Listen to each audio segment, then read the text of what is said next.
هيكون عن روتين العناية بالقدمين، فتابعوا معايا علشان تعرفوا الخطوات ايه بالتفصيل. اول خطوة في روتين العناية بالقدمين هيكون خاص بالاظافر.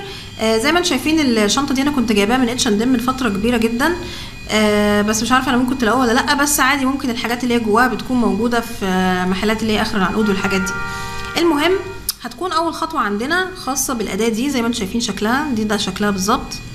الناحيه دي خاصه بالجلد الميت اللي بيكون موجود حوالين الاظافر، وانا ما انصحكوش خالص ان انتوا تشيلوا الجلد الميت لو مش متعودين تشيلوه. اما لو انتوا متعودين بقى تشيلوه فانتوا مضطرين، فلازم بنشيله بالشكل ده، بنزقه كده عشان يطلع، وبعد كده بنقصه بالقصافه الخاصه بالجلد الميت اللي هو اللي اسمه كيوتيكل. طبعا للاسف اضراره كبيره جدا لو انتوا بتشيلوه، ساعات بيتقص غلط فانتوا بتضطروا تعوروا ايديكم، وده بيعمل تورمات في الصوابع وعلاجها صعب جدا، فعشان كده ما انصحكوش ابدا بالخطوه دي. نيجي بقى للخطوه الاهم، وهي لو في اصلا ترسبات بقى تحت الضفر نفسه فاحنا بنشيلها بالجزء ده، او لو ما عندكوش الاداه دي ممكن تستعملوا خله سنان وتشيلوا الترسبات اللي هي بتكون موجوده تحت.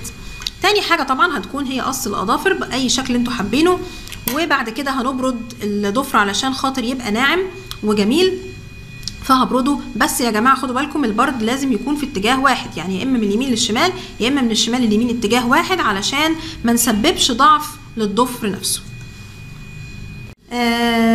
خطوه مهمه جدا للعنايه بالاقدام، وهو ان احنا ننقع القدم في اناء ايا كان. طبعا انا بحب الحاجات التراثيه دي، ده بتاع جدتي وبحبه جدا يعني، وهو ده اللي انا بستخدمه لنقع رجلي. بحط رجلي فيها مثلا لمده ربع ساعه. بعمل ايه بقى؟ الميه دي نفسها بتكون فيها ايه؟ بيكون فيها شاور جل، ما عندكيش يبقى شامبو يعني عشان تسهيلا يعني الاثنين ينفعوا. تقدروا تنقعوا فيها رجلكم بميه تكون سخنه شويه، يعني السخونه اللي رجلكم تقدر تستحملها. وكمان هستخدم حاجه بقى برضو حاجات من التراث القديم جدا، الحجر بتاع الاقدام ده. طبعا ده برضو حجر جدتي عشان تعرفوا بس قد ايه انا، طبعا الله يرحمها، عشان تعرفوا قد ايه انا بحب الحاجات التراثيه. طبعا مش كلها، بس يعني دي من ضمن الحاجات اللي انا فعلا بحبها وبعتز بيها جدا وبحتفظ بيها جدا جدا، بغض النظر عن الكلام اللي انا قلته ده. الحجر ده بندعك بيه القدم من تحت. طبعا ده بيساعد ان اي قشف موجود، اي جلد ميت موجود بيتشال. بس طبعا بعد النقع، يعني انتوا خلصتوا نقع تبداوا بقى تدعكوا بالحجر من تحت كويس جدا جدا لحد ما كل الجلد الميت ده يروح. هيبقى القدم جميل جدا جدا جدا. واسمعوا نصيحتي دي والله هتفرق معاكم كتير. اهي حاجه سهله وفي متناولكم، وموجود على فكره عند العطار. خطوه كمان للاظافر وهي خاصه بتنظيفها من فوق بقى. هنستعمل الفرشه دي، ولو ما عندناش الفرشه اللي هي بالشكل ده، طبعا الفرشه دي بتبقى سهله ان انت بتمسكوها كده وبتنضفوا بقى ايه كل الضوافر مره واحده، سواء للايدين او للاقدام بنفس الطريقه. وهتستعملوا معجون، اي معجون عندكم. لو ما فيش معجون يبقى صابون عشان ننضف الضفر كمان من فوق. وكمان مهمه جدا وهي سكراب للقدمين. اي نوع سكراب عندكم تعملوا بيه القدم من فوق، اللي هو من فوق اللي هو القدم نفسه من فوق.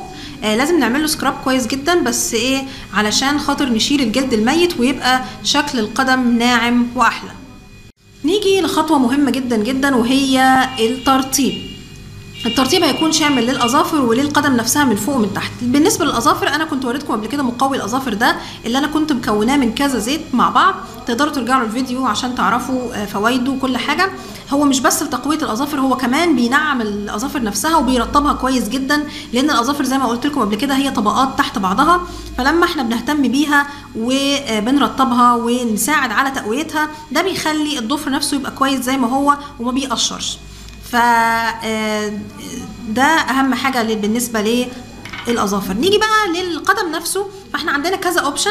ممكن نرطب باي لوشن بنستعمله للجسم، او كريم عادي زي كريم نيفيا سوفت مثلا، انا الكريم ده بحبه جدا، او الباتر، سواء الباتر للجسم مفيش مشكله، او الباتر بتاعت الايد، لان دي جربتها من ذا بادي شوب كانت جميله جدا للايد وجميله جدا للاقدام. وبكده دي تكون اخر خطوه للعنايه بالاقدام.